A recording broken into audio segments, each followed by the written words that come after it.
Welcome to today's joint regular city council meeting and successor agency to the former Ceres Redevelopment Agency and the successor agency to the Stanislaus Ceres Redevelopment Commission meetings, City of Ceres, today, Monday, December 11th. I now call this meeting to order. Roll call, please. District one, Councilmember and Agency Member Casey. Present. District two, Councilmember and Agency Member Vieira. Present. District four, Councilmember and Agency Member Martinez. Present. District three, Vice Mayor and Vice Chair Silvera. Here. Mayor and Chairman Lopez. Here. Please stand for the invocation followed by the Pledge of Allegiance. Pastor Pete is here for the invocation in person. Welcome, sir. Thank you, Mayor, and thank you on behalf of Youth for Christ for all that you do for our students in schools and how you're investing in them and guiding them. In this season where we're so focused on hope, joy, and peace, I have a prayer I just want to read for you from Romans 15 for that. I pray that God, the source of hope, will fill you completely with joy and peace as you trust in Him. Then you will overflow with confident hope through the power of the Holy Spirit. Father, I pray that you would guide our mayor and council this evening. That's what they're striving to bring for this community here. Hope and peace and joy as you guide them tonight. Thank you. Amen.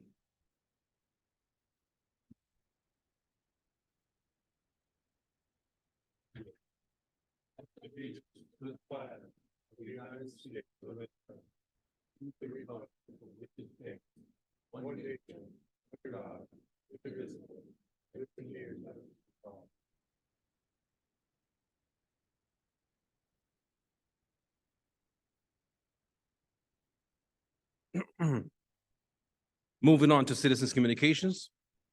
While the city council welcomes and encourages participation in the city council meetings, adopted rules allow no more than 5 minutes, resolution number 2007-106, for expressions on non-agenda items.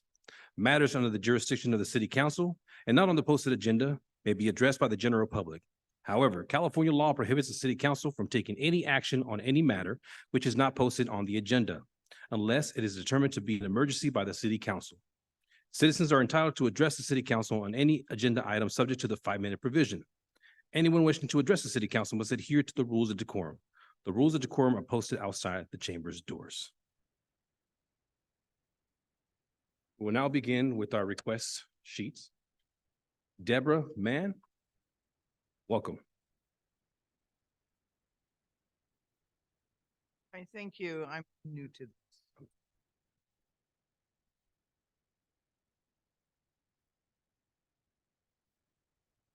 Okay, so my concern that I wrote down on the paper is about our garbage collection. And I recently got a tag from Bertolotti that said I had garbage in my green can. And the garbage was actually a plastic bag holding food waste. But I got dinged for it. So I called Bertolotti's and he said, "Oh, we didn't do it. The City of Ceres did it." Seriously.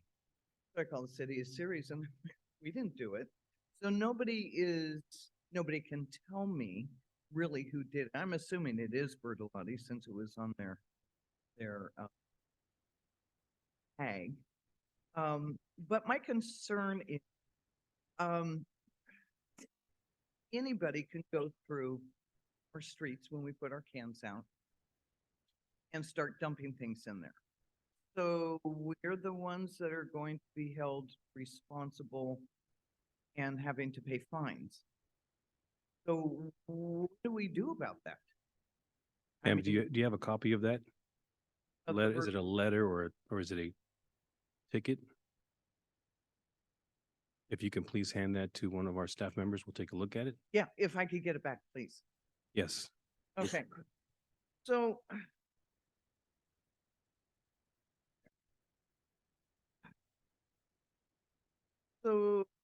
I mean, and I get it.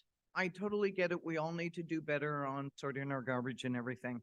The little things are somewhat of a guideline. It's not complete. And I don't want to get dinged again. Yep, my bad. I put a plastic bag in my green can. Um, but when I called the city of Ceres, I talked to a very nice gal. I forget her name. I have it in the email at home. She emailed me the links to the legislative info. So I started downloading. I haven't had a chance to go through. I have one of them that I was through, and she's like, well, we get fined $10,000 a day if we don't comply. And it's like, well, yeah, that's hefty. However, how come City of Ceres does it, but Riverbank and Oakdale don't? And what is the time frame? As going through some of the links I was looking at, as far as agriculture and everything, it was for the target date of 2025. What is the target date for this? Is the city of Ceres really getting dinged $10,000 a day if they don't comply? That's the question I have. Okay. You know, it's, eventually, and right now our green cans, they're telling us just throw raw garbage in there. Ew. I mean, even, with the black cans, dirty diapers and whatever, has to be in a plastic bag. But throwing raw garbage constantly, that's going to be disgusting. And it's going to bring up a lot of health issues. So I do have a problem with that. And I'm hoping that we can actually do something about this. But I'm really interested in the timeline that when the city of Ceres really is going to get $10,000 a day if they do not comply. And also, I mean, if this is as serious as you say, and maybe I missed it, did you really, I mean, besides this little thing that you give us, was there other education going out to citizens and stuff? I mean, my suggestion, I mean, if it's really going to be that bad, that perhaps, we start giving classes, or at least written examples, sending it out to people or giving them away at special events, something to really educate citizens. I mean, I consider myself smarter than the average bear. I still struggle on what's going to go in as garbage to the black can compared to the green can. And I'm retired. I don't want to get fined for not complying. So I do have a lot of questions, and I'm hoping the city council can put their minds together Thank you, and ma'am. come up with a solution. Thank you, ma'am. Your time is up. We will reach Thank out to you. We have your information on the yellow card, and we will get you an answer about that Perfect. ticket.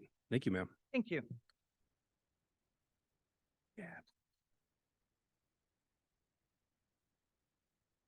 Next person we have is, I believe, is Jermeet. Is that correct? Jag? No?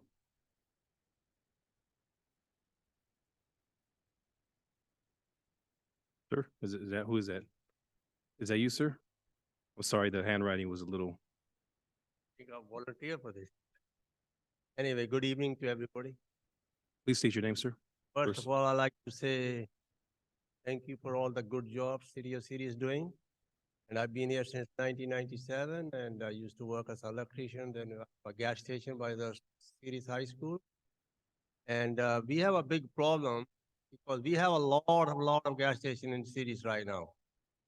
I have 14, I counted 14 gas stations. I believe you guys are given a permission to open another one by McDonald, by the next to the Flyers. And I believe you have enough gas stations and you're killing the small business people to make their living. And I've been in City of Ceres for since 1997, and I have the gas station since 2002. I think we need to get together and work with all the business people and not to kill the small business people and have the big people, big stores which are taking over the business from the small people. So that's what I want to say. Please look into that. Other than that, I'm very proud of the police and proud of the people in the city. They are hardworking people. So we need to take care of this small town. And we don't want to be taken over by the big people. Thank you. That's all I need to say. Thank you, sir. Please. Thank My you. friend Rick there, he's a good guy. Thank you, sir. Next person. Hope I don't mispronounce this. I'm Majid. Is that what it is? Sorry, it's the handwriting, sir. If you don't mind, please stating your name first and last, sir. Amarjeet Mali. Thank you. I'm here just same case as my uncle just presented. Loud enough? Right? Yes, we can hear you. Yes. Perfect. Basically it's the same scenario. There's biggest concern was there's a gas station coming not just around the corner. I believe you guys are approving it to come in the same parking lot essentially. I'm not understanding the reasoning behind that. As stated before, there's already plenty of gas stations. Local businesses around the area have that concern. Not just that though, my uncle is the one that owns the Flyers gas station on Whitmore. Couple years back, he actually brought up the reasoning of purchasing that property and opening a car wash, and he was denied. Now, we just want to ask a simple question. Why was he denied? And why are the current people approved? Did something happen within those 2 years to where we all of a sudden felt like we need a car wash, but 2 years ago we did not need one? Simple questions, our concerns that we have, as before, I mean, small communities, Flyers gas stations, been there, neighbors there, go there every single day. And another example I want to bring up is, as you guys know, there's a grand opening for a brand new AM/PM that was on Service Road. I'm sure you guys do know, that was approved.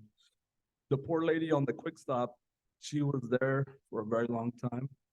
I mean, didn't really make sense to open another gas station right across the street from her. But that was approved and it was done, and is, as we can go there right now and drive by that store, she has no business. I mean, how long is she gonna survive? They're basically gonna force her to shut down. And 90% of the chances are that AM/PM is gonna buy her out and open another station there. This is not something that needs to be done to the locals that have been. Community service is big. Everyone talks about community service. I mean, she was there. She was there for the community, but nobody had her back. And I believe that's the same thing that's gonna happen to my uncle's store. This doesn't make any sense. Need some reasoning behind that. We're just trying to survive. Big corporations, unless Ceres is trying to be a corporate city, they need to let us know that. I mean, we always hear about community service, helping the kids. Small businesses are just like kids.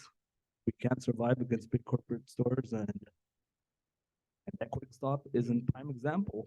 And if you guys live anywhere close by there, I invite you guys to drive by there and see how it's affected her. She's not gonna make it past a year. Thank you. Thank you. Next person, Raminder Gill.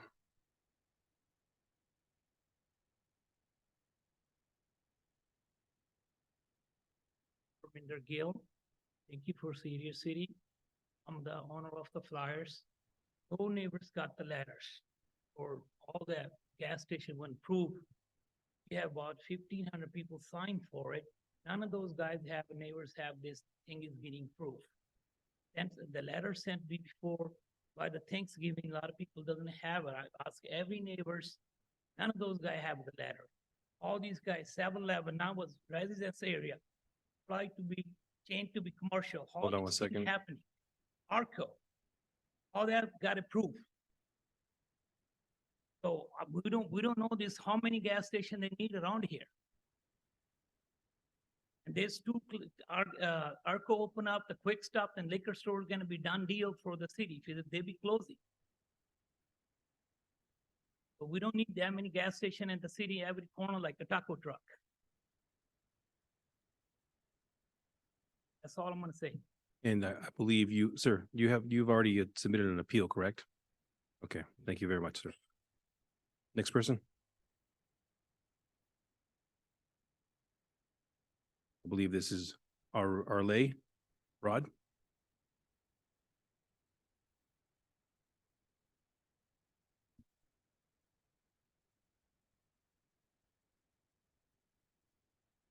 My name is Harlan Brock. How you doing, sir? I've been a citizen here in Surrey for, I think we moved here in 1959. I still had a full head of hair then. And I've seen the city grow. In fact, I retired from the city as a city employee for several years. And now I'm employed at Flyers. And to me, it makes no sense to put a gas station 100 feet or so away from already where one gas station is. I mean, to me, that makes almost as much sense as building another community center right up by the Whitmore Mansion on that vacant lot. To me, it's a conflict of interest. It's not right. We've got like 4 or 5 gas stations within about a 6-block area. It would raise our taxes and it would hurt my employer, Mr. Gill. So I wish the city would consider that and make it fair for everybody. Thank you. Thank you, sir. Mr. Deep Gill.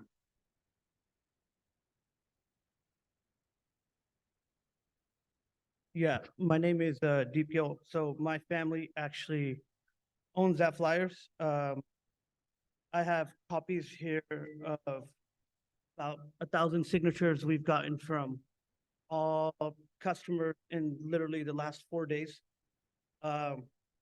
I don't know whose idea it was to send out this letter about the meeting you guys had last Monday for the approval of that property of the gas station and car wash coming on the week of Thanksgiving.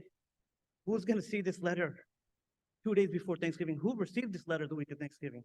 No businesses around us received this. None of our neighbors received this. We literally opened this the day after it was approved. The only reason anybody in our neighborhood found out because Sirius Courier posted this on Instagram. I had somebody tell me it was public news. It became public when Sirius Courier posted it. Then I had the whole neighborhood calling me, texting me, DMing me on Instagram how we could have something like this happen. In 2021, we had an agreement to purchase that land. My dad came to the city planners, the development department. I have documents here printed from somebody in that development department stating everything that this city allows in C1 and C2 zoning. That whoever gave my dad these documents, they printed everything out. Not only that, they wouldn't even allow us to build everything that's zoned for C1 and C2 commercial. They specifically highlighted only certain things they would allow us to build. We wanted to build a car wash there in 2021. They told us absolutely not, we would never allow it because the houses are too close. It's an environmental hazard. Not only that, then we asked, hey, you know what? Would you ever allow another gas station? They're like, no, it doesn't make any sense. Why would we allow another gas station on that land? There's already a gas station. So we're like, okay, you know, there's absolutely no point of us buying this land. They're not gonna allow us to build a car wash like we want. Nobody can buy a gas station and compete with us. On here, they listed no retail stores such as smoke shops, liquor stores. There's no point of us buying this land. Nobody can ever compete with us. They want a shopping center. That's what they highlighted. We're not interested in building a shopping center. We wake up on December 5th with the letter in the mail. I call the city of Sirius. I find out this huge gas station with 16 pumps and 17 charging stations, 4,500 square feet has been approved with a car wash that we were previously denied for and told would never be approved on the land. What I'm afraid is gonna happen next is if this gas station does come, everybody coming from Crow's Landing is gonna enter there first. And then what happened to the poor lady at Quick Stop, that median's gonna get built, and then nobody's gonna be able to enter our store. And we're gonna end up getting killed and buried like she did. I drove by that lady's store 3 times today. The AMPM was packed every time. Yeah, that guy has 500 stores. His gas price is 40 cents lower today. His diesel price is almost $1 lower than her today. He doesn't care if he loses that one store because he's winning at the other 500. While she had 0 customers. felt bad and I stopped by and bought a Red Bull from her today. You know, not only that, this is what, now the third gas station next to ours coming. The city literally lets the people down the street from 7-Eleven turn a house into a gas station. We changed the zoning for them.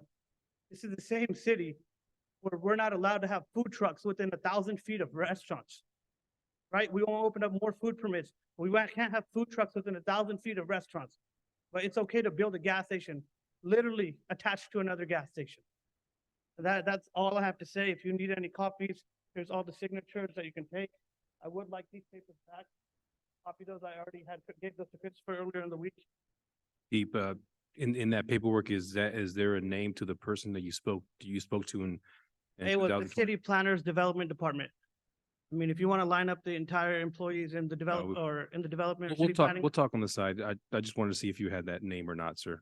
No, my dad Yeah, we- hasn't gone in there and looked around, Okay. but I mean, No problem, Deep. Well, thank you for coming. We'll get copies and then we'll make sure we get them back to you, sir. Thank you, Deep. Next person is Tom.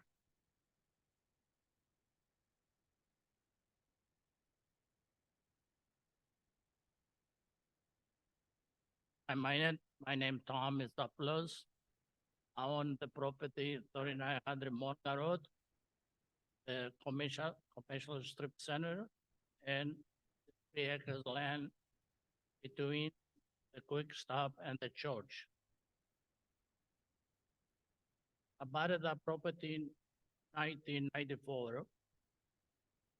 For many years, I tried to develop the property. My first thought was to build a gas station, but 30 years ago, the planning commission, they denied. When they approved me, the economy was bad and I couldn't get the $6 million to build it. All this time, I tried to develop, tried to sell it. The planning commissioner was against anything I'm doing. Then they wanted this, they didn't want that. I can't done anything. But 2-3 months ago, I decided to split the property in half, sell the half the property and build duplexes. The planning commission that said, I don't have enough exits to have duplexes. Without no on the front, I shall do the commercial, what's the Quick Stop, and have ISMA for both sides on my property, from Morgan Road and from Service. And when I tell the planning commission, I will give a ISMA to my 3 acres land from my commercial building. And he said, okay, then no problem, we're gonna do that. Now I have somebody interested to develop my property, more than one. And all of a sudden, we find out they're closing my left turn from Morgan Road and shut down 3 properties. Quick Stop doesn't have any access at all except just the easement through my property. My strip mall will have a school with 110 kids. They have to take the kids every morning to school and pick them up later in the afternoon. The ways the developer is unacceptable. They try to shut my properties down complete.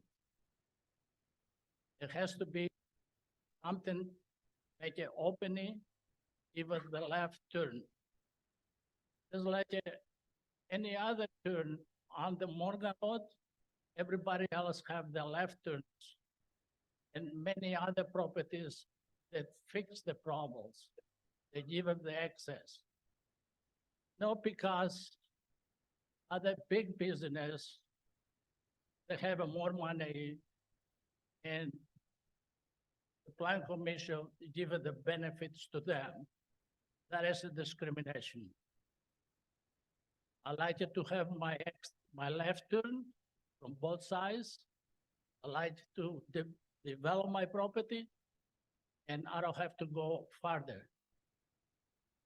I have very pride. I pay my taxes. I don't screw anybody. I do things right. But in this case, I go all the way through what takes me to find my rights. Please give us the left turns on both sides. Thank you. Thank you, sir. Next person we have is Rania.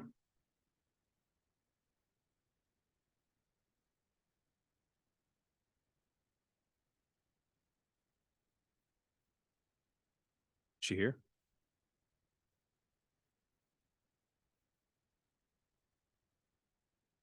Please state your name. Hello, good evening. I'm Reina Burciaga. My concern tonight is the new build at the gas station next to Whitmore and Flyers and Dollar General. As many of you know, a 7-Eleven on Whitmore and Blaker was recently opened a couple months ago, and a brand new AM is in the process of being opened this coming year. I feel that we should have a diversity of different businesses other than the repetitive ones that are 1 to 3 minutes away from one another.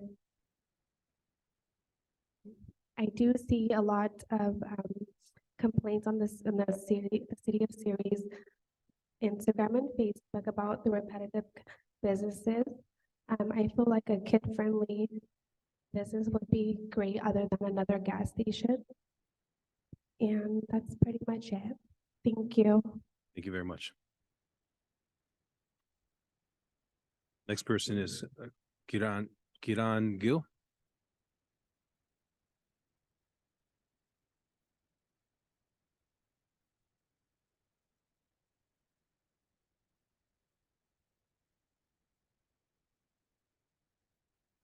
Hello, everybody.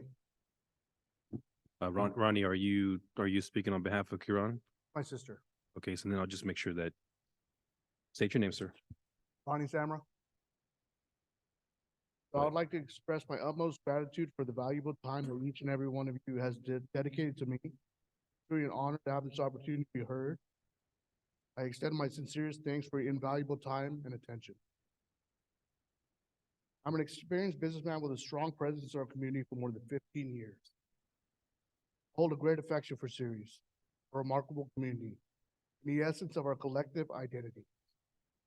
In the year 2021, my family submitted an application for a car wash at the exact location we're currently discussing. Unfortunately, the request was denied. I would like to inquire about the recent policy update. So could you please clarify the reason behind the denial of the same rights to the existing applicants similar to those granted to the new applicants? We engage in fundraising initiatives, provide support, and actively contribute to the betterment of our community.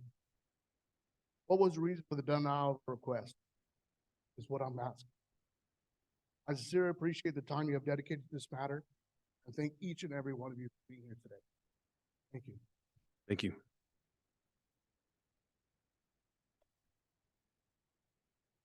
Next person, H.T. Hall.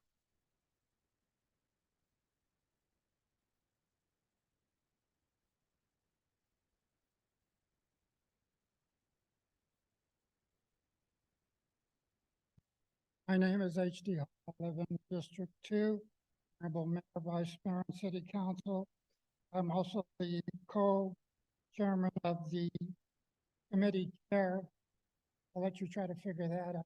We're a watchdog committee with the Ceres.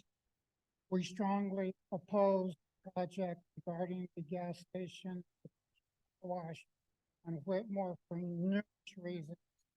I have time to list them now, but mainly public safety and traffic issue. Thank you for your. Thank you, sir. Daisy Castillo.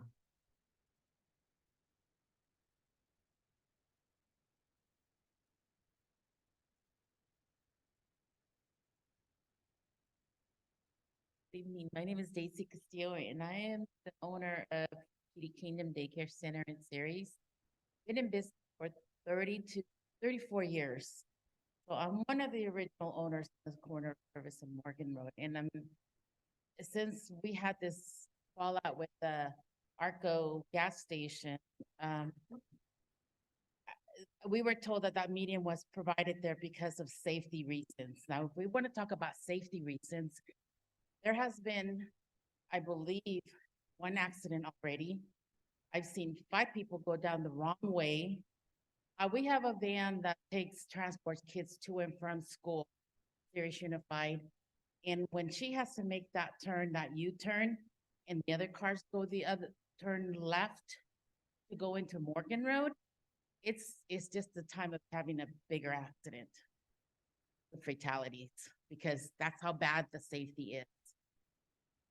I don't know who went out there, but if you stand there, people are gonna do what they wanna do. They're gonna turn, they're gonna go past the red lights, they're gonna go past the thing. Unfortunately, the cops can't be everywhere.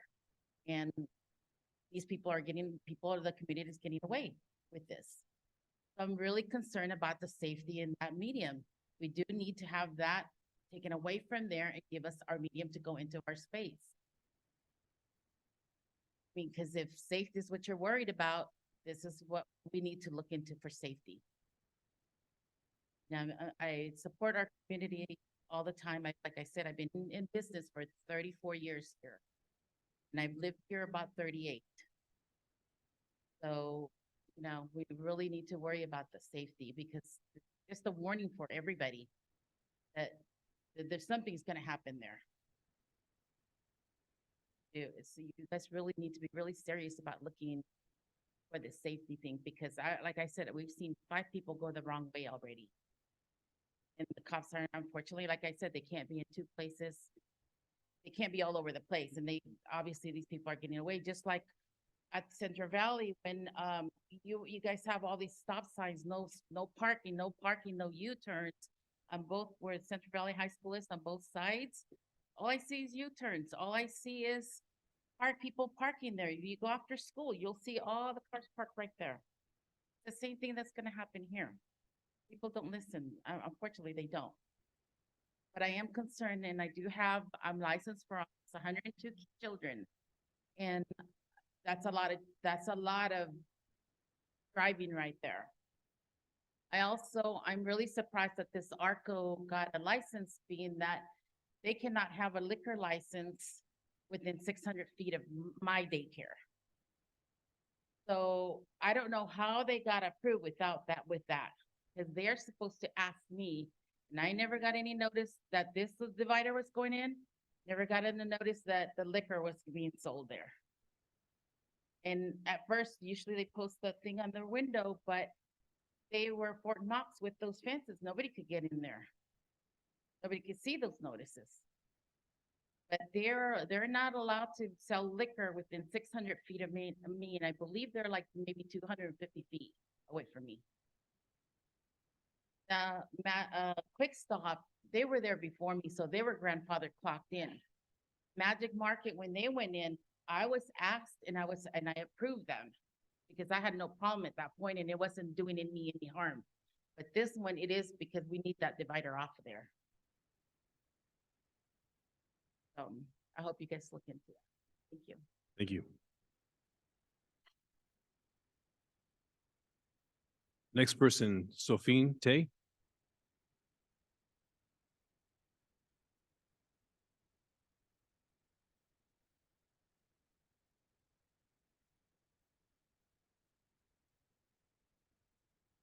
Good evening. My name is Sophia Toy. I'm the owner of Hollywood Hair. Thank you everyone here for giving me the opportunity and the freedom of speech in this room. I would like to follow up about the median on Morgan and Service.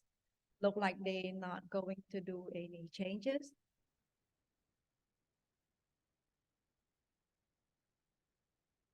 I just want to share a little bit about myself. I came to the United States in 1997, but nothing. I have no degree or education. I always work really hard to earn what I have. In this country, I thank you to this country for giving me the opportunity to be what I want. I don't like other people take advantage of each other. In 2013, we are moved to Ceres when my youngest daughter was in fourth grade, and now she is second year of college. I work here in their salon at the same year. That job, I be able to support my family, send my children to college for them to get a better future. So I hope all of you understand and reconsideration about that situation. I am so sorry if I offended anyone. Thank you so much. Thank you very much.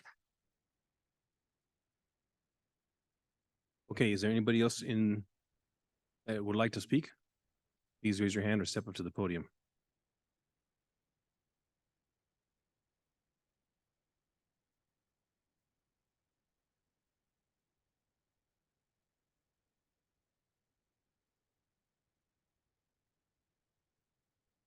Evening, everybody. I'm Heather Woodard. I've actually been born and raised here in Ceres. I attended Ceres Unified, actually worked for Howard Prep and have been there for almost 20 years.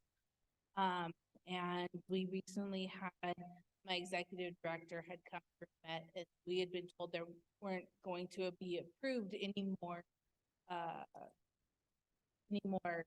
gas stations or other things that attended that. And then when Deep had informed me that they were adding another gas station in my area, I was very upset. I've got two teenagers that attend Flecker Kenter and Ceres High. We don't need another gas station. We need a grocery store. I'm tired of having to go all the way across town. I need to get food for my family in the evening rather than just being able to run up the street to grab me a gallon of milk. And I really hope you guys will take into consideration all of us that live in the area that don't want another gas station brought into this area or another car wash. We've got 3 of them off the top of my head. Actually, there's 5. So if you guys could really not doing that. Thank you, ma'am. Next person that would like to speak, please step up to the podium and state your name.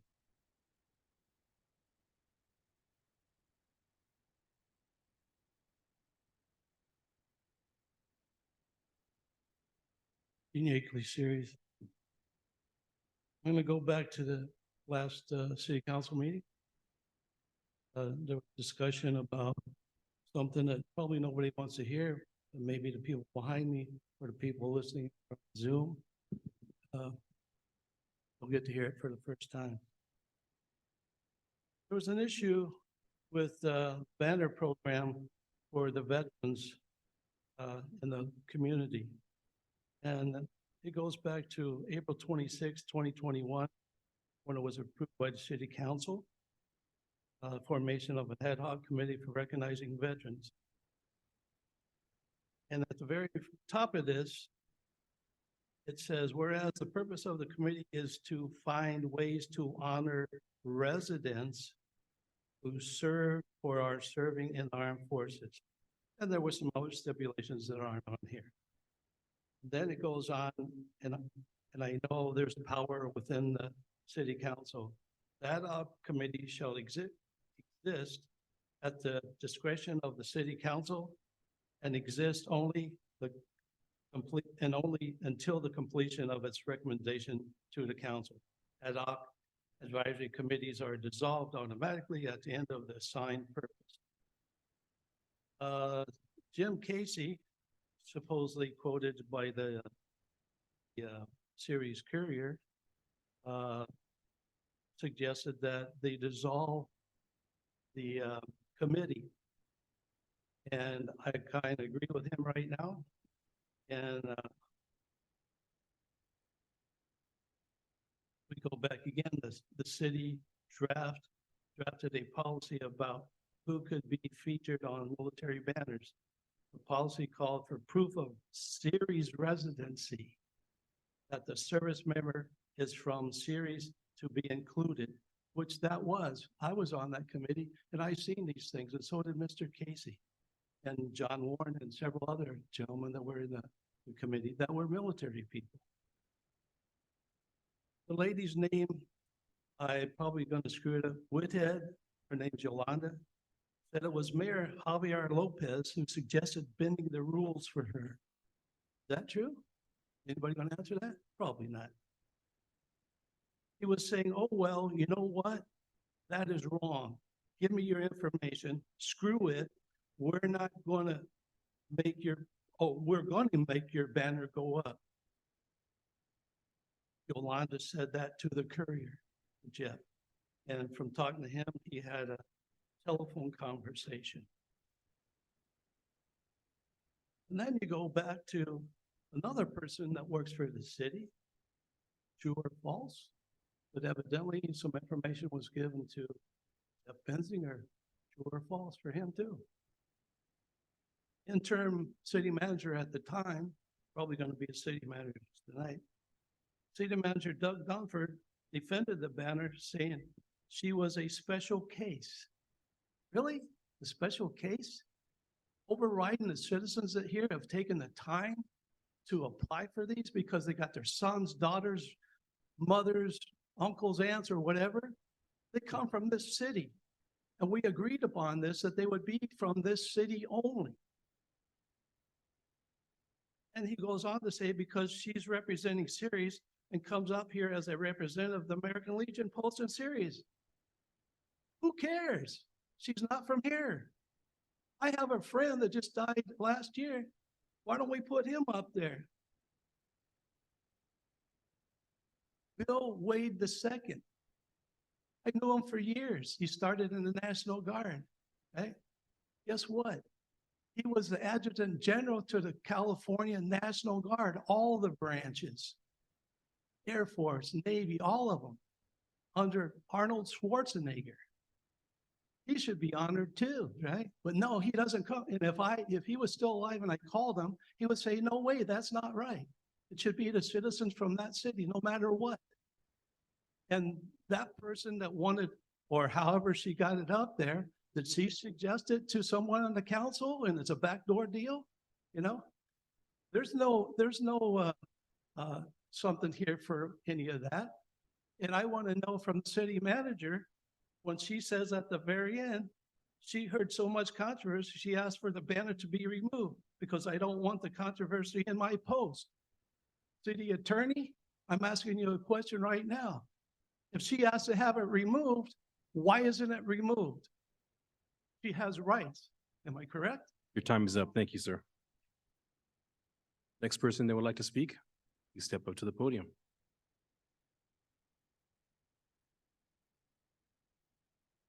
I just have an announcement. No disrespect to everybody who's talking about the topics today because they're very important, but I do want to just make an announcement to the Chamber of Commerce. Our Community Service Awards dinner installations coming up January 19th, and the tickets are going on sale tomorrow. So if anybody is interested in going to our dinner, it'll be here at the Community Center at 6 p.m. and we'd love to fill tables. So starting tomorrow, you'll be able to go on our Somebody please website. take care of the lights, please. On our website, or you can come into our office right across the street and purchase your tickets. Thank you. What was the date? I'm sorry, January January 19th is a Friday 19th? night, Okay, 6 p.m. okay. And we do have Thank a you. lot of nominations this year, more than I've seen in the past years. It'll be very tough for our membership to make those decisions, but a lot of people are going to be recognized. What is the website? Chamber of Commerce? Chambercommerce.org. Okay. Thank you very much. Anyone else who would like to speak? Please state your name. Hi, my name is Karen Gill. First, I want to thank you guys all for being here for this evening and for listening to all of us and all of our concerns. That really means a lot to us. I'm sure you heard a lot of the voices tonight about the gas station and the car wash that's opening up in town or planning on opening up. So I just wanted to emphasize some of the key points that were made, just to wrap it up. So first off, my family owns the Whitmore Flyers gas station in Ceres on Morgan. And my brother owns the Mr. Taquito Taqueria here in Ceres as well. Back in 2021, my family tried to go to the city of Ceres and get a gas station and car wash open, same area. So for me, basically, just to keep it simple, it's more of like a morality issue as to why us as small business owners were denied and why a big corporation came in and why they were approved. I'm 30 years old. I was born and raised in Ceres. And something that stood out to me as I grew up in Ceres was that the small businesses really make up our town, and all the family businesses, the mom and pop shops. So for me, it was kind of surprising when my husband came home and my father-in-law came home and told us that, they were denied. We just want to give you guys a chance to kind of correct the issue. Maybe it was a mistake. Maybe someone simply printed out this list and it was the wrong list and handed it to us. But for me, it's just more of morality, and maybe we should honor this list because for us, it made a big impact in our family. We're small business owners, and you denying our application made a big impact on us, but someone coming in with a big corporation, it's not going to make that much of a big impact. So that's just my piece. Thank you. Very much. Anyone else would like to make a comment?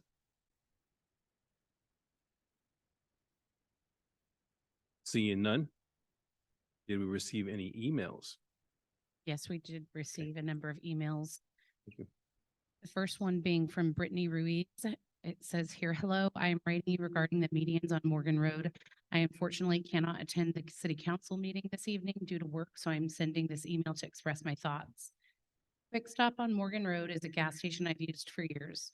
I often access Quick Stop by driving down Morgan Road from the neighborhoods, entering the Quick Stop parking lot by making a left-hand turn. The median has prevented me from doing this.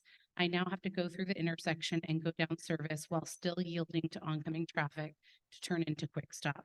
Regarding the ARCO, the medians there only allow traffic to enter from Morgan Road and exit back onto Morgan Road or service or vice versa, while only going one direction. What if I or others wanted to exit the ARCO parking lot to go east on Service Road? We'd have to travel west on Service Road, wait for oncoming traffic to clear, and then make a U-turn. Or try and turn into Morgan Road, go across 2 lanes of traffic, which often back up because this is a crowded area. Thus, there may not be room to drive across the lane into the left turn lane to go east on Service. Coming home from work, if this divider was to remain on Service Road, this will actually deter me from wanting to patronize ARCO. I come home from work driving west on Service Road while I can easily access ARCO by the entrance on the right side of Service Road. In order to go back down Morgan to access my residence, I'll have to drive west on Service Road to the end of the center divider, then make a U-turn and drive east on Service Road to make a left-hand turn onto Morgan, because I cannot exit onto Morgan Road and go north because there is a center divider there preventing me from doing that. I understand that we are able to make a U-turn at the intersection of Center and Morgan. However, I feel that making those U-turns is also a safety issue because traffic that is coming from east on Service Road making a right-hand turn on Morgan either realize a U-turn can be made from that intersection or they are not paying attention. I've seen accidents almost happen there. They are and have almost been involved in one due to a driver turning from Service Road onto Morgan, not paying attention and or yielding to someone making a U-turn.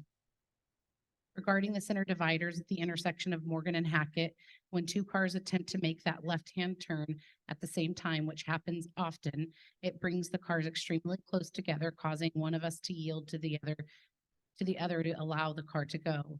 Overall, I don't see the point to having all of these medians. It so far has been causing unnecessary delays and maneuvers to gain access to where I want to go. Thank you, Brittany Ruiz. The next email is from Stephanie Alberto. Dear Ceres City Council, I hope this email finds you well. I'm writing to bring your attention to a matter of concern regarding the street median on Morgan Road. I believe that its presence is causing significant issues for drivers, particularly when attempting to turn into the parking lot shared by several businesses, including the Quick Stop gas station, Kitty Kingdom Daycare Center, Hollywood Hair Salon, and more. The current street median configuration has resulted in challenging situations for drivers who find it uneasy to make turns into the parking lot. This difficulty is particularly pronounced given the diverse nature of the businesses in the area, which attract a high volume of traffic. Challenges faced by drivers attempting to navigate the median are impacting the accessibility of the businesses in the vicinity. Not only is this inconvenient for customers, but it may also pose safety concerns due to the increased complexity of turns, especially around a gas station and a daycare center. I kindly request that the city council consider the removal of the street median on Morgan Road. Doing so likely will improve traffic flow, enhance accessibility for customers to the various businesses, and contribute to overall safety in the area. I understand that such decisions involve a thorough assessment of traffic patterns, safety regulations, and community impact. I am confident that with a careful review, the city council will be able to make an informed decision that aligns with the best interests of both the local businesses and the community as a whole. Thank you for your time and attention to this matter. I appreciate the city council's commitment to maintaining a safe and accessible environment for residents and businesses alike. Sincerely, Stephanie Alberto. We have an email here from Stephanie Castillo. Dear members of the Ceres City Council, I trust this message reaches you in good health. I'm reaching out to express my concern regarding the street median on Morgan Road. After further observation and feedback from the community, it is evident that the existing median configuration is causing significant challenges for drivers, particularly when attempting to turn into the shared parking lot for various businesses, including a gas station, daycare center, and hair salon. The difficulties faced by drivers navigating the current median setup are impeding the smooth flow of traffic and creating an unwelcome obstacle for patrons of the local businesses. Given the diverse nature of these establishments, the need for accessible and safe entry into the parking lot is of utmost importance. I respectfully urge the City Council to reconsider the presence of the street median on Morgan Road. Removing this obstacle is likely to alleviate the issues faced by drivers, enhance accessibility for customers, and contribute positively to the overall safety of the area. I understand that the council's decisions are carefully weighed, taking into account traffic patterns, safety regulations, and community well-being. I'm confident that a thorough review will reveal the potential benefits of removing the median, addressing the concerns raised by the community. Thank you for your time and consideration of this matter. Your commitment to ensuring the prosperity and safety of our community is genuinely appreciated. Sincerely, Stephanie Castillo. The next email is from Michael Alberto. Dear members of the Ceres City Council, I hope this message finds you well. I'm contacting you about the concerns surrounding the street median on Morgan Road, emphasizing the ongoing challenges faced by drivers attempting to navigate the shared parking lot for various businesses in the area, such as the gas station, daycare center, hair salon, and more. It has become increasingly apparent that the existing street median configuration is posing difficulties for drivers and affecting the accessibility of local businesses. The intricacies involved in turning into the parking lot have created inconveniences for patrons and in some cases, safety concerns around high traffic establishments. I respectfully urge the City Council to reconsider the presence of the street median on Morgan Road. An in-depth review of its impact on traffic flow, accessibility, and safety could unveil the potential benefits of its removal, aligning with the best interests of both businesses and the community. Your careful consideration of this matter is highly valued, and I appreciate your dedication to maintaining a vibrant and secure environment for our community members. Sincerely, Michael Alberto. The next email is from David Bridges. Hi, I have a request to be read into public record. The first one is about the utility bills. We used to get them earlier than we are getting them now. Will that go back to normal so we can have time to pay them? By the time I get them, it is too late to pay on my bank online. So I have to drive downtown to put my payment in the payment box. The second thing is about street cleaning. The city needs to address the fact that there is not a mandatory get your car off the street for your street cleaning day. I never seem to get my gutters in front of my house cleaned because my neighbors always have their cars in the street. It is just one day a week, so it is not putting people out to move their vehicles. For a cleaner series, we should implement that, and don't forget we need a stoplight or four-way stop sign at Morgan Road in San Pedro. Thank you, David Bridges. We have another email here from David Bridges. Hi, and good evening to all of you. I want to thank Councilwoman Vieira for giving me the strength to finally speak up. I would like to continue asking for a four-way stop sign on Morgan at San Pedro. Oh yes, the cutout in the center median near the quick stop is also on the list. Please fix that mistake. And I want to add one more thing, if I may. Please move the firing range out to Laird Park or anywhere in the country. Having it in earshot of residential and school property and hearing it all day and night till at least 9 to 9:30 most nights. We will never be able to tell if there's an actual shooting. I know that's a long shot, but hey, at least I spoke up. I know I said one more thing, but please let me indulge you. As far as punishment for the vehicle offenses, I vote for immediate impoundment of their vehicle and loss of license for 6 months. Second offense, 1 year, and so on. Anyone racing and doing donuts through the streets of Ceres should not be allowed to drive on our streets. One time I spoke with a California Highway Patrol officer. I asked him about the speeding on Morgan Road.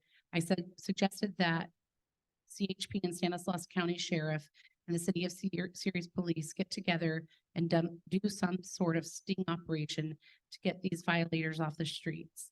I was told by CHP that the City of Ceres had to initiate this. So please get with CHP and Stanislaus County Sheriff and tackle this major problem we have here in Ceres. Thank you again, and please support the above mentioned ideas. A concerned citizen, David. The next one is from Stephen Martin Silva. Greetings. I recently moved to Ceres. I have lived here for about a month now, and during that time, I've noticed a lot of speeding up and down Morgan Road. I live off Morgan and Hackett. I noticed no police presence since I have moved here. During busiest times of traffic in the morning and afternoon traffic, there is speeding through the roundabout on Morgan Road around the school. Please, Mayor of Ceres and council members, consider the public safety. This needs to be addressed urgently. Concerned citizen Stephen Martin Silva. Email from Tamara Cano. Good afternoon. I'm writing in concern of the location of a new gas station. I have been going to Flyers gas station for years and am proud to help family-owned businesses. If you place a corporate-owned gas station car wash right next to Flyers, you're affecting their business and family. Our community always supports family businesses over big name businesses. You're ruining a family's dreams of growing and gaining wealth over a corporation who is all about gains and profits. Thank you for reading, and I hope it opens your eyes to what it can do and affects if you agree to this new gas station. Ceres resident for over 10 years. The next email is from Barbara Tanner. My name is Barbara Tanner. I live on San Pedro Avenue in Ceres. I lived at this address for over 23 years. For the past 10 to 15 years, there has been drivers' cars that after turning off of Morgan to enter San Pedro, they shift gears, race their engines, and fly down the street. So far, my neighbors and I have been lucky. No one has been hit. They go fast. It is impossible to read their license plate. Since it isn't realistic for a policeman to be on duty 24 hours a day, my suggestion is to install speed bumps at various intervals on San Pedro. Hopefully this would slow them down. Thank you for your consideration regarding this dangerous situation, Barbara Tanner. The next email, please read the following text into the record. It is mind-blowing that multiple departments in the city are suffering a staffing crisis. From wastewater to utilities to dispatch, nothing is being done. The community is watching and clearly cares about what is happening. The community sees that they will not have a dispatch center in a few months. The community cares that they won't be able to flush their toilets. Several members of the community have been informed that nothing is being done to attract more employees. Members of the community have also been informed that the city hasn't balanced their books in several months. This is information that has a lot to do with why employees and entire units are leaving. The city should be addressing these financial issues openly, not trying to hide it. The city should be telling the employees that they can't get a raise because the city doesn't know how much money they actually have to work with. Several city council members have made comments about caring about the employees, but nothing has been done for months, not a single thing.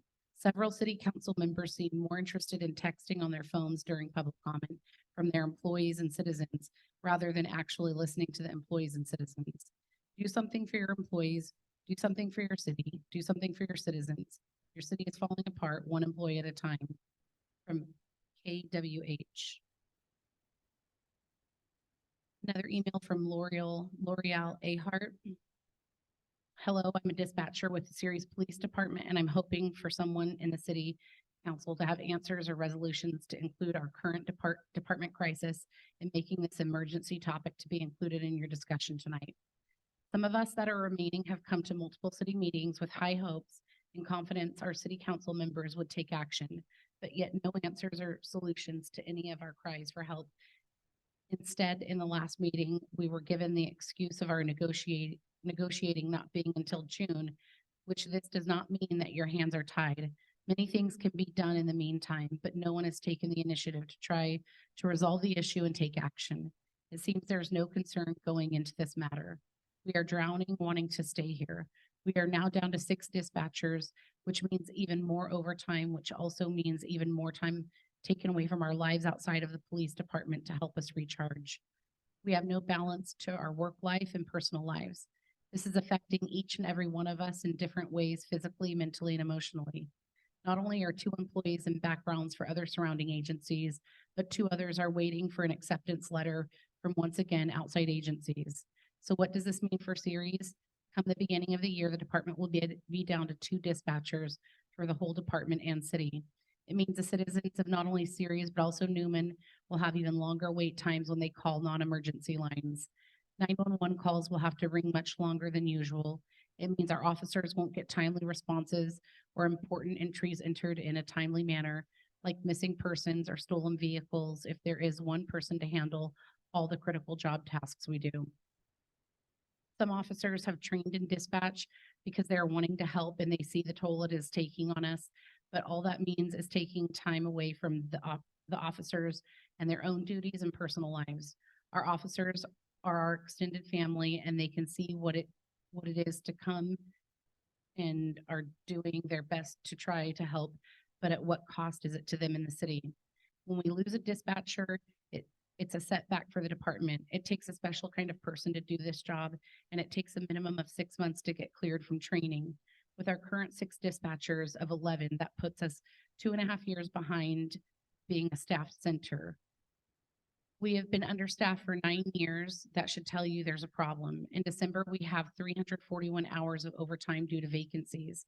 In January will only be worse once the employees leaving get their start dates from their new employment. It's not only affecting our department, it's all over the city. It's all over our citywide jobs. We have so many openings in public works due to people leaving to surrounding cities who are paying competitive wages. We are constantly getting emails of job openings. We always run into issues attracting applicants because we are so underpaid and overworked. Born and raised in Ceres, I can't deny that I'm disappointed in the way things have transpired, and it feels as though we are not an important topic to be included in your agenda. We feel ignored.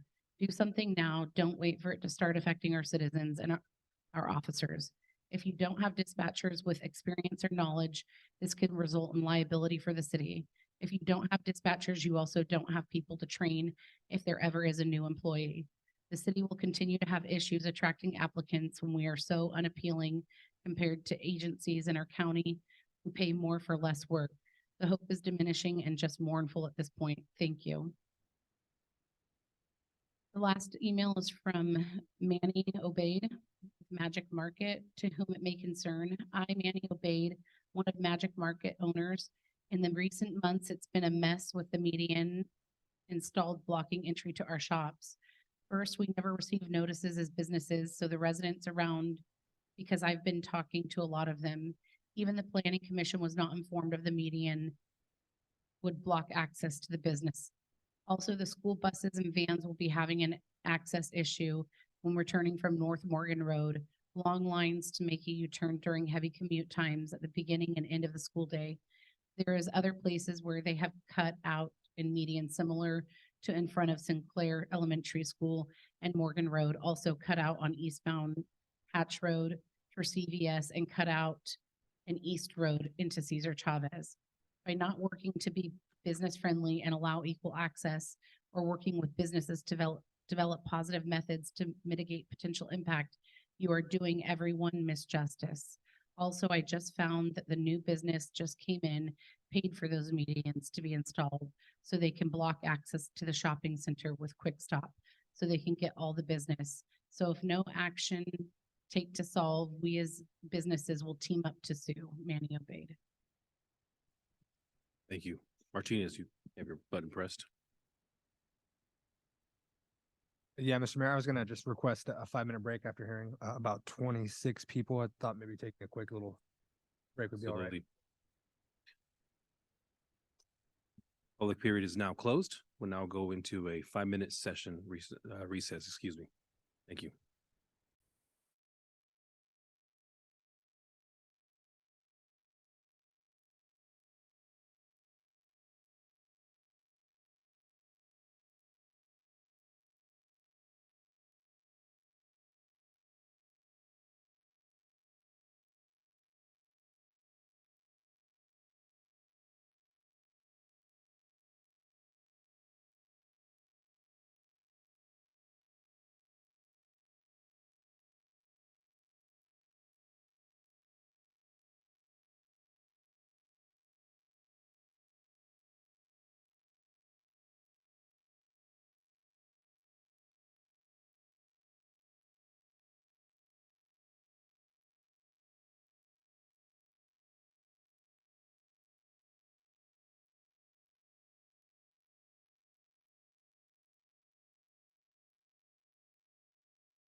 Ladies and gentlemen, thank you very much for coming back.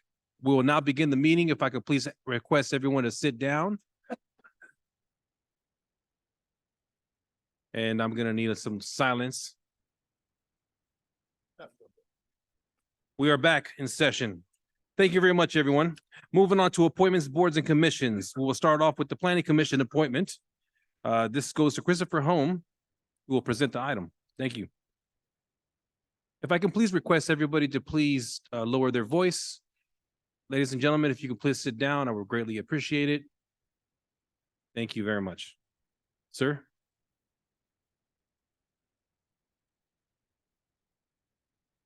The committee to interview the planning commission applicants met today. And if you'd like to announce the decision, I don't know. Okay, so Mr. Martinez? Thank you, Mr. Mayor. Myself, the mayor, and Christopher, we interviewed 3 applicants today. We decided after the interviewing process and after grading the responses to the questions to go with the 3rd applicant, Mr. Condit, recommending that we appoint him to the 4-year term. Okay. I will now open this up to the public. Is there any members of the public that would like to make a comment? Please step up to the podium. Seeing none. Was there any emails on this? Okay, I bring this back to the council for a motion. I'm happy to motion or second the motion if it's coming from the committee. Okay, then I'll make the motion to appoint Mr. Condit to the planning commission. I'm happy to second your motion. We get a roll call, please. Councilmember Casey, Yes. Councilmember Vieira, Yes. Councilmember Martinez, Aye. Vice Mayor Silvera, Yes. Mayor Lopez, Yes, motion carries 5-0. thank you very much. Congratulations. I don't think he's here today. Okay, moving on to conflict of interest. Is there anyone on the council who would like to declare a conflict of interest? Seeing none. Moving on to consent calendar. All matters listed on the consent calendar are considered routine in nature and will be enacted by a single motion unless otherwise requested by an individual council member or public for special consideration. Otherwise, the recommendation of staff will be accepted and acted by a single roll call vote. Is there anyone on the council that would like a consent item pulled for further discussion? Seeing none. Is there anyone in the public that would like to pull an item for further discussion?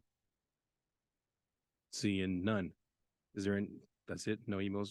Okay, moving on. Make a motion to accept the consent calendar. Second. Roll call, please. Councilmember Casey, Yes. Councilmember Vieira, Yes. Councilmember Martinez. Aye. Vice Mayor Silvera, Yes. Mayor Lopez, Yes, motion carries 5-0. thank you very much. Moving on to new business. There is a correction on item number 15. The background section of the staff report should reference May 8th, 2023 and not May 23rd, 2022. Resolution ratifying the appointment, approving the employment agreement with Douglas Dunford for the position of the city manager. And this goes to Ms. Vasquez. Good evening, Mayor, Vice Mayor, and council members. Delilah Vasquez, Human Resources Director. Before you this evening is a staff report recommending the appointment and approval of an employment agreement for Douglas Dunford for the position of city manager. The city manager position became vacant in May of 2023. Mr. Dunford was appointed as interim city manager pending the results of a competitive recruitment.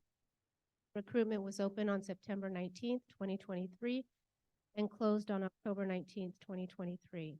6 candidates met the minimum qualifications and were interviewed during the first round of interviews, and 3 candidates were invited to selection interviews with the city council. Mr. Dunford was selected as the most qualified candidate for the position, and this evening we're recommending appointment and approval of the employment agreement. Thank you, Ms. Vasquez. We now open this to the public. Is there anyone in the chambers that would like a comment on this item? Do we receive any emails? Okay, I now go ahead and this public period is now closed, but I bring this item back to the council for further discussion and or a motion. Is there anyone that would like to discuss it? I just want to say that we had 3 amazing applicants. They were all from different fields, different backgrounds. They all brought a lot. Doug did a phenomenal job. So with that, I'll make a motion to accept item number 15. Second. You have a split second. That was the tie. Okay, there you go. Councilmember Casey, Yes. Councilmember Vieira, Councilmember Martinez, Aye. Vice Mayor Silvera, Yes. Mayor Lopez. Yes, Motion carries 5-0. congratulations, Doug. Doug, would you like to say something, sir? Mr. Mayor and council members, public, I would like to thank, I'm very honored to be selected as your next city manager. I look forward to working with this team of professionals, to leading the city forward and working with the council and achieving the goals that you've set. So thank you very much. Thank you, Doug. Okay, moving on to item number 16 for discussion. This is a report on the homeless, and this goes to Chief Collins. Actually, no, this one I go to Chief Collins. Captain Perry, sir. Looking sharp today, sir. Thank you very much.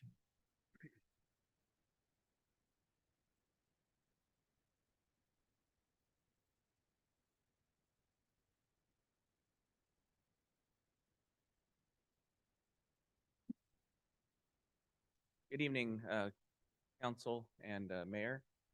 Chris Perry, Captain, Ceres Police Department, here tonight to give you a quick update on code enforcement and what we've been doing thus far in the city of Ceres since the last time we spoke on this, maybe 3 months ago or so.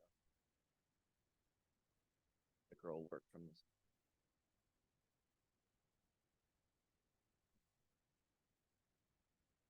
Oh, 1 sec.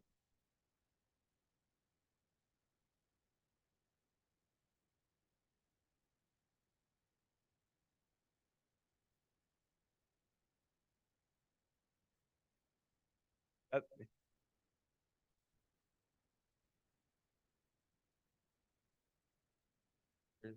There we go. Okay. All right. So from September 2023 to November 26th, 2023, we came up with just some of our statistics of what we've been up to. From this time, we've been focusing our attention primarily on homeless camps and the homelessness issues within the city of Ceres. During that time frame, our code enforcement division has abated 216 homeless camps with about a 90% compliance rate from the people that we are encountering within those camps. Some of the processes that we take on those camps is we have to actually tag post those camps for abatement, usually within about 24 hours or so, and then we respond back to those camps if they're still there and move the folks along, be able to abate the camps.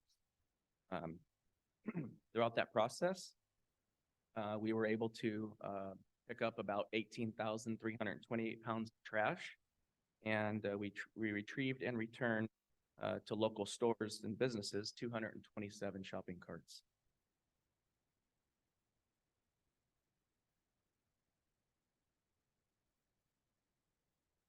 Next slide, please.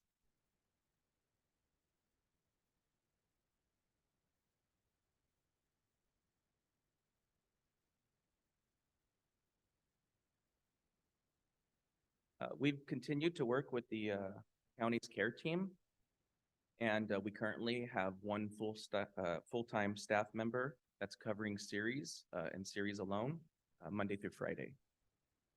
This person also has access to our building now and access to our code enforcement office, and they frequent our office quite often to work in conjunction with our code enforcement. We've been diligently working with business owners where we've reached out to them, and we've been getting more compliance from the business owners, getting the trespass letters on file with our police department. The trespass letters greatly help us keep a lot of the vagrants and homeless folks away from their business, which again helps our businesses thrive and our economy flowing in the city of Ceres because our patrons don't have to deal with those issues around our businesses. We've also have reached out to a lot of the local agencies within the county, such as the Turlock Code Enforcement Division and the Modesto Code Enforcement Division as well. We've all got together as teams and we've brainstormed ideas on what's working in their communities, what's working in our community and whatnot. And we're also working on partnering with each other to work in each other's communities on combating, say, major problems that are going on where each community might need some additional personnel to help. That'll be great for us, being that, you know, our code enforcement team is relatively small compared to maybe some of the other agencies, such as Modesto, with some of the resources that they have. So maybe be able to get some of their resources over for a special enforcement day or something in our city would be great, a big help and greatly appreciated. During this time frame, all of the code enforcement team attended the annual code enforcement conference. It was over in Monterey, California. And together the team attended several different workshops on a lot of different issues that are currently being faced in the community. New laws coming out and things that can help us moving forward and enforce code enforcement in our city. It was a good team building experience and a good learning experience for our series code enforcement team. I attended along with Lieutenant Johnson as well, and I can certainly attest that it was educational, and we brought back a lot of things that we're excited to implement forward.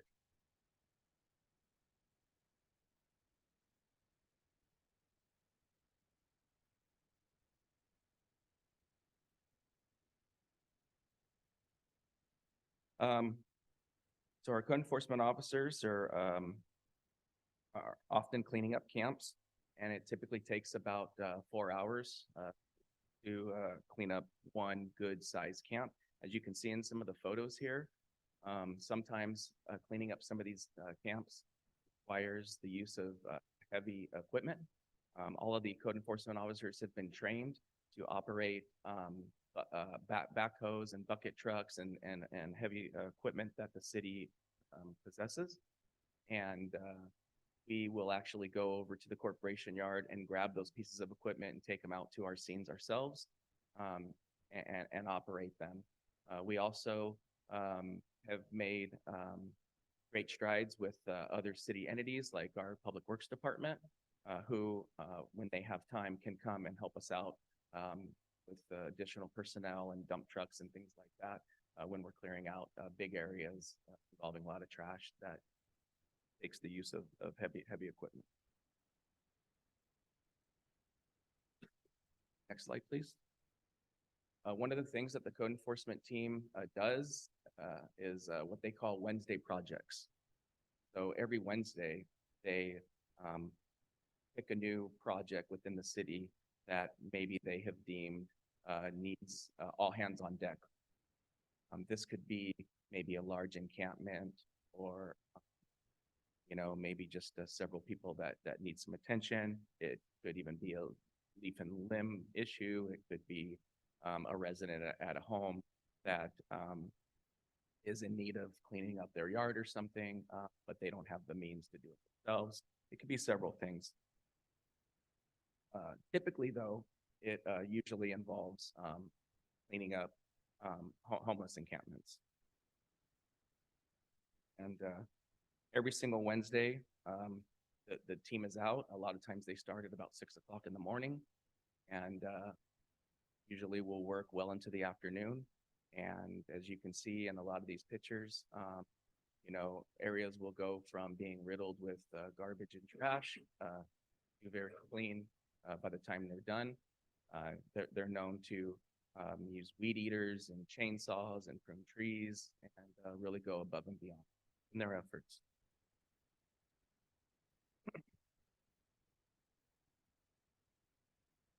This slide is what the future holds for code enforcement. So one of the things that we're really working on is our version of like the Modesto PD chat team, which is what we would want to call the HOP team, which would stand for the Homeless Outreach Team. So Lieutenant Johnson and I, a few weeks ago, met with the Modesto Police Chat Group and got a real good working understanding of what they do in Modesto as it relates.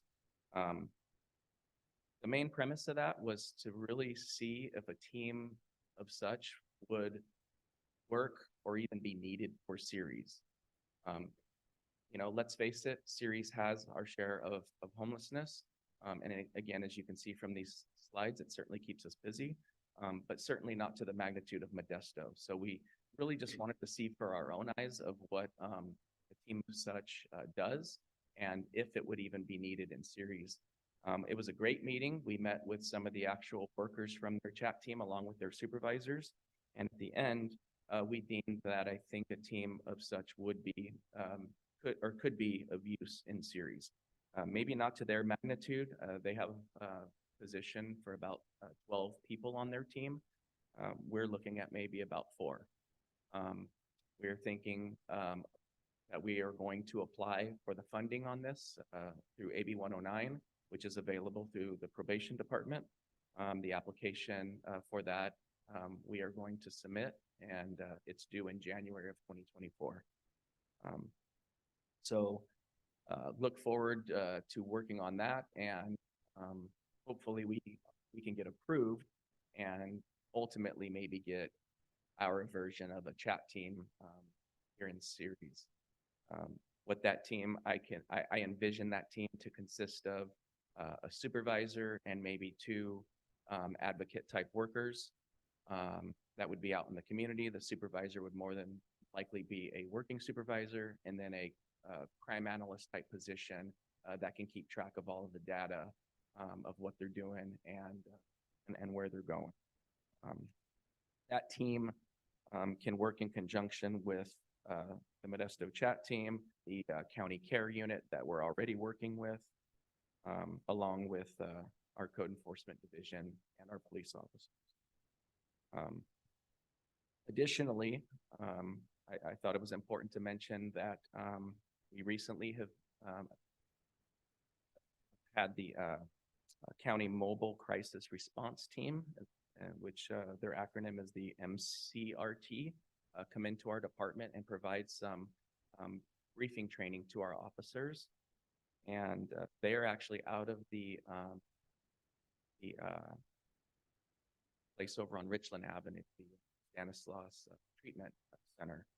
And one of the things that they're going to be doing starting December 31st is they're going to have some mental health clinicians and crisis specialists actually working 24/7 around the clock in our area.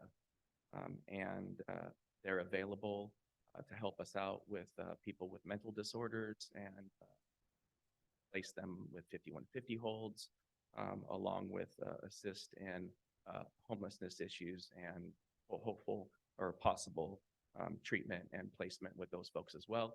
It's just another resource that we are going to have at our fingertips. So the more help and the more work out there, I think the better we will all be in the long run.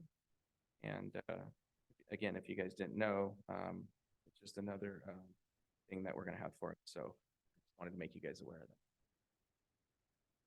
I think that's the end of our presentation. Thank you very much, Captain Perry. Are any questions? Does the council have any questions? I see Mr. Martinez, you have your button pressed. Thank you, Captain. I just had a question. You mentioned trespassing notices that you give local businesses. Is there anything planned to educate more business owners so that they could have that information, or any sort of social media campaign information we can share to our business owners in our districts to get more information out? Yeah, I know we have some information on that. I think so far we've been just educating them via phone calls or actual business visits ourselves, explaining what it is, how it can help us. And most of them are pretty willing to be on board with that program. But I can certainly get something to you guys if you guys would need some for your end. Yeah. Thank you, sir. And then thank Lieutenant Johnson. His team does an amazing job. Thank you so much. Thank you very much. Any other council members would like to make a comment? Seeing none, is there anybody in the public that would like to make a comment? Please step up to the podium. Thank you very much, Captain Perry.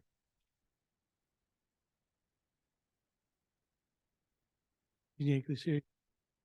Captain Perry, on these communication with these people with businesses in town, shopping centers and or individual businesses in the shopping centers, you've evidently made contact with some of these people. I've talked to different people through the many years I've been here in these businesses, and most of those people don't want to have anything to do with, trespassing or telling people to leave or anything like that, because I don't know, maybe there's some kind of fear factor there or something, retribution. So present day, what kind of response are you getting with them cooperating? Because a lot of them say we have to take this to corporate or something, because there are a lot of businesses that have more than one store. So what are you hearing? Yeah, we're definitely getting a better response from the businesses today. There's still a handful that don't want to be involved, certainly.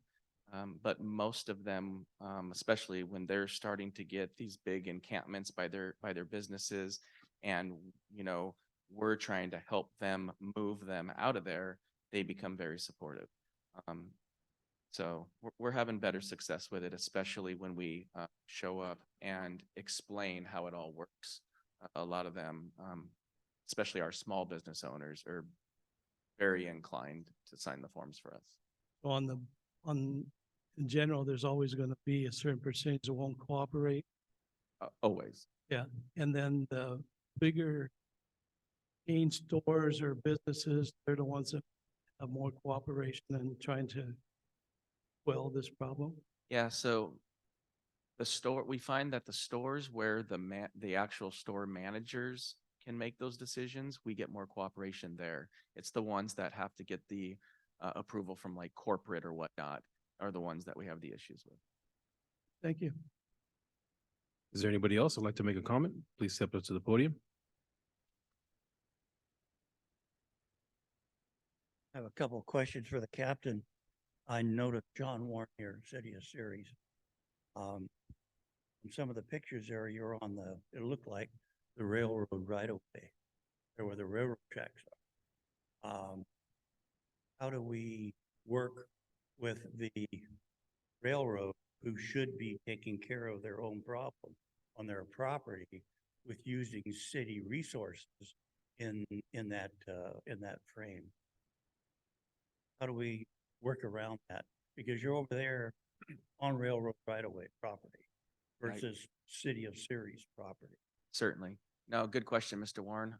And definitely a question that we've kind of struggled with, and we've learned that other agencies have struggled with as well. When we first contacted the railroad, they were very apprehensive about us being on their property and not wanting us on their property. It took several phone calls to them, and basically with us saying, listen, we're not trying to mess with your property or anything like that, but this stuff is creating blight in our city. We're trying to want to help you do a favor. So we actually were able to kind of force their hand a little bit and get them out there in conjunction with us to clean up these issues. So we basically said, fine, we don't want to do it ourselves. Can you, because they told us, well, we'll send our crews. Well, we're like, well, when? We don't want to wait 6 months. Like, we want it done tomorrow. So we kind of just were able to force their hand a bit and get them to come while we worked with them as well. And we all did it together. Thank you. Is there anybody else who'd like to make a comment? Yes, ma'am. Please step over to the podium. Just a question, and I was watching, going along, Captain, with what you had up there about the homeless and how you're taking care of the camps and everything. And we know it's a big problem, not as big as Modesto. Anyway, but I recently had, one of my neighbors had passed away, and I requested the family not put a for sale sign on her house because of squatters. Do we have a problem in Ceres with squatters?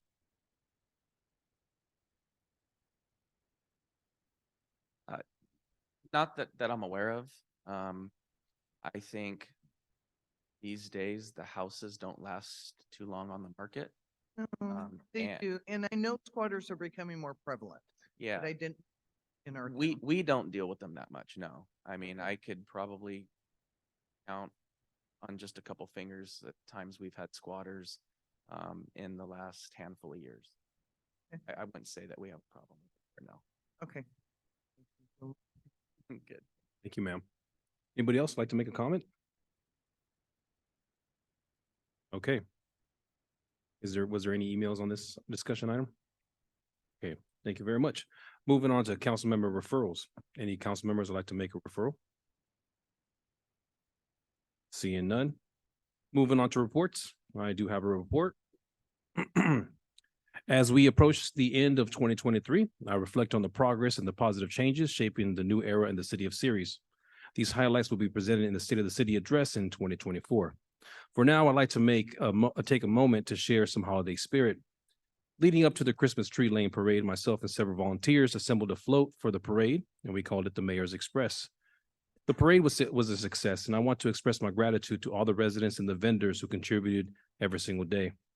During the recent visit, I enjoyed a chumparado from Victor's Churro and also a chorizo smash burger from Moonlight Barbecue. These are some of the vendors that are highlighted out there on Henry Lane. Witnessing the smiles on the kids and faces and families enjoying the lights made it all worth it. And I would like to extend my thanks to Parks and Recreation for all their hard work and dedication. And I look forward to the next year. On the same day, I attended the Scanless Car Club Toy Drive in partnership with the Salvation Army, delivering toys to over 700 children in need. And every year I participate in the annual Beer for Kids Toy Drive at Walmart, organized by the Ceres Police Department. This year, my wife was able to join me. I think the Ceres Police Department does a great job with that program. Thank you very much. I would also like to acknowledge a gentleman by the name of Doug Vigil for being inducted into the Lowrider Hall of Fame, and also Kiki Rodriguez for being inducted into the original Lowrider Hall of Fame. Both are from the city of Ceres. I would also like to acknowledge Ceres High for their securing their first place in their video submission to the category for the county's annual Red Ribbon Week Best Decorated School Contest last week, and I attended the Board of Supervisors meeting. Congratulations to Ceres High. Last but not least, I want to mention that I met with leadership students at Central Valley High School last week to discuss their desire to help the underserved families at the Modesto Gospel Mission. And I encouraged them to partner with Ceres High, and together they initiated a blankets, beanies, and backpack drive. Please, if you would like to deliver any donations, go to Ceres High and Central Valley to help out those that are in need. And last but not least, this is the last meeting with Chief Collins. I would like to say thank you for your service and your mentorship. And at the end, I would like to say, I wish everybody a Merry Christmas and a Happy New Year, and God bless. Mr. Martinez? Thank you, Mr. Mayor. I just wanted to thank Joey and the Parks staff, or sorry, his staff for putting on an amazing event here at the community center. I'm not sure how many children came through. This was my second year getting to play Santa, and Councilmember Vieira was in there with me as well, playing Mrs. Claus. It was an amazing turnout. The line was jam-packed the entire time. And then I also wanted to thank SWAT for allowing me to, finish the parade, end it again as Santa Claus was awesome. And then I do want to mention that I will also be participating with the Ceres SWAT Department for their tour giveaway at the end of the week, as well as the Partnership for Healthy Children here in Ceres. I'll be playing Santa for them as well. So thank you, whoever nominated me to be Santa Claus last year, because now I get to do it for quite a few different organizations. And then lastly, it's kind of bittersweet, Rosalinda. This is the first meeting in December, which would mark a year that me and you have been on the council. And this is Chief Collins' last meeting with us. So we got to spend a year with you. So thank you, sir. I appreciate everything that you've done and always being at community events and the leader that you are. So thank you. Thank you, Mr. Martinez. Vice Mayor? Yeah, two things. Could say a lot about Mr. Collins, but I probably wouldn't be able to do it and get it out without getting choked up. I was able to participate in Fill the Boat event at Walmart on Saturday with the Coast Guard Auxiliary and the Sheriff's Department. Both had their cool boats out there, and it was amazing how many people came out of Walmart and donated toys to fill those boats up. So thank you very much. Merry Christmas and have a great New Year. Thank you. Councilmember Rosalinda? Couple things, I guess. I know first thing is I want to kind of address the businesses. I know we had a lot of businesses here tonight. I want to thank them for coming out and sharing some of their concerns. As a small business owner myself, I do see the changing economy and how it's affecting both us as well as the businesses and the consumers. Thank you tonight for the homeless report. I've been asking, I've been kind of hard on you guys, and I apologize, but I appreciate what you guys done. I'm glad we were able to get the care team in this year. I think that was a huge success.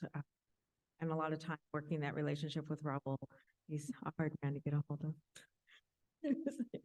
But I appreciate that. We do have an SHA, Mr. Councilman Casey and I will be going to this week. We do have a new committee there with the Homeless Stanislaus County Homeless Association. So we do have a new committee to address bridge housing. I know we've had some possible discussions. Our city manager Doug has been part of regarding possible transitional housing here in Ceres, as well as a discussion about also bringing some apartment complexes. There's little hiccups we need to work through to hopefully get some of that in place, as well as a few other things as well. When it comes to the community, I have been at Christmas Tree Lane almost daily as time allows. I like interacting. I've been seeing a lot of people here from out of town, although there's a lot of locals, a lot of Modesto, Turlock, Ceres. A lot of youth out there. I've also met people as far as San Jose in the Bay Area that came out and heard about it. So they're participating in a lot of our local businesses. They're stopping at some of the local vendors and grabbing a hot beverage, whether on their way in to Christmas Tree Lane or if they're getting out and walking, they're also grabbing something there. So it's kind of nice. It's been a huge success for just about everyone in the city as they participate. And the businesses that are approved to be local vendors there, Samara Park have been doing a great job as well as trying to police themselves, making sure everyone is licensed and approved to be out there. I know McCann's been awesome out there helping me with dealing with some of the little hiccups that we've had along the way, but he's been very helpful. And it was great as well, just to see everyone out there very involved. I've been working with, and I know Public Works, Sam has kind of been involved in some of those emails as well, and I appreciate his help, especially with the garbage issues and making sure we have enough garbage cans and stuff, and street signs and all the stuff that you don't realize how important it is until traffic's backed up because everyone wants to make a left-hand turn. Also, I want to thank everyone, especially the community center, as well as Daniel for the event with the Santa Claus. It was great seeing all the children. Hopefully we can make a little changes so that we can get more children in next year. And hopefully we don't have to turn any children away like we had to this year when we got cut off. But it was great seeing all those children out there and interacting with a lot of the families. And lastly, regarding public safety, I know Collins is on our mind because he's been here forever, it seems like, and it's been amazing, even both back in the soccer days when I had a soccer player to public safety and chief, running the city, and then now you're leaving, which is it's hard because now, not that I don't have a problem with everyone on the staff, but you're going to be deeply missed on all sides. And then lastly, it was nice to see the new LPRs in place. I would eventually, I may just email you, just kind of want to get a status check on what's going on. But the LPRs were approved with special funding earlier this year. And I believe within 24 hours, they've got their first stolen car off of those LPR readers. So that's a huge success. It's showing that our money is actually being used. So I'm really happy to hear that. And then I wanted to encourage citizens, I know I've gotten a couple text messages regarding some gang activity or tagging. Please report that immediately so that way our public safety can actually be on top of that so we can keep track and address it as needed. So that's all for me, and I appreciate your time allowing me tonight. Thank you. Thank you very much. Mr. Casey, do you have anything to say, sir? Sure.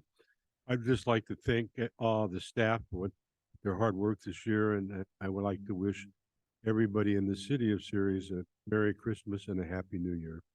Thank you, sir. City manager? I have nothing to report, sir. Attorney? No report tonight. Thank you, Mayor. Anybody from the department? Ted's here, sir. Good evening, Mayor and Council. I'd like to introduce Julian Aguirre. He's our new Economic Development Manager. Congratulations, sir. Anybody else from the staff? Okay, and last but not least, County Supervisor Chance Condit, would you like to make a comment, sir? Great, thank you so much. I appreciate that. Thank you very much. So we now move on to a closed session conference with legal counsel, California Government Code Section 54956.9 D2. For the purpose of this section, litigation shall be considered pending when any of the following circumstances exist. A point has been reached where in the option of the the legislative body of the local agency on the advice of the legal counsel based on existing facts and circumstances, there is a significant exposure to litigation against the local agency. Potential case 1. We now close this Please open it out. to Yes, comment. Open it for public comment. yes. If we can open it up to public comments, everybody in the room that would like to, go ahead, sir.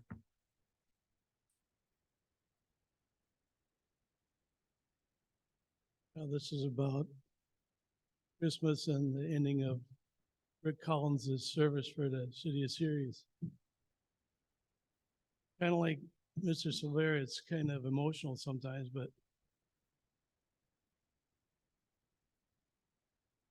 if it wasn't for him, I probably would have been somewhere else I don't want to be. And thank you. Thank you, sir. Anybody else? Seeing none. Thank you very much. This meeting is now adjourned.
Welcome back, everyone. Direction has been provided to staff. Thank you.